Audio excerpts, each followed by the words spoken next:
बुलेटिनच्या सुरुवातीलाच बातमी आहे मुलांसाठी महत्त्वाची। यावेळेस जर तुमचं वय 18 वर्षांहून कमी असेल आणि तुम्हाला सोशल मीडियावर तुमचं अकाउंट ओपन करायचं असेल तर ही बातमी तुमच्यासाठी अत्यंत महत्त्वाची आहे। कारण इंस्टाग्राम आणि फेसबुकवर तुमचं अकाउंट ओपन करण्यासाठी तुम्हाला आता पालकांची परवानगी घ्यावी लागणार आहे। जर तुमच्या पालकांनी आई-वडिलांनी परवानगी दिली नाही तर इंस्टाग्राम, फेसबुक यासारख्या सोशल मीडिया साइटवरचं अकाउंट तुमचं बंद होऊ शकतं।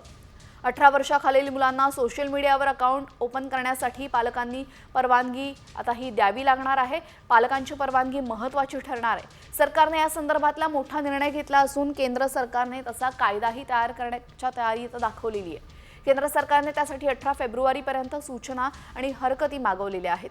त्यामुळे या सगळ्या सूचना आणि हरकती मागवल्यानंतर एकूणच पूर्ण विचार करून कायदा तयार करण्यात येईल।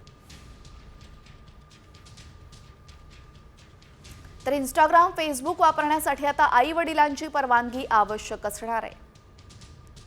18 वर्षांखालील मुलांसाठी सोशल मीडिया अकाउंट उघडण्यासाठी पालकांची परवानगी अनिवार्य करण्यात येईल। ई-कॉमर्स, सोशल मीडिया आणि गेमिंग प्लॅटफॉर्मसाठी केंद्र सरकार कायदा तयार करण्याच्या तयारीत आहे। आई-वडिलांनी खरंच परवानगी दिली आहे का हे सोशल मीडिया कंपनीला सुनिश्चित करावं लागणार आहे। कोणतेही उल्लंघन झाल्यास संबंधित कंपनीवर 250 कोटी रुपयांपर्यंत दंडाची तरतूद होणार आहे।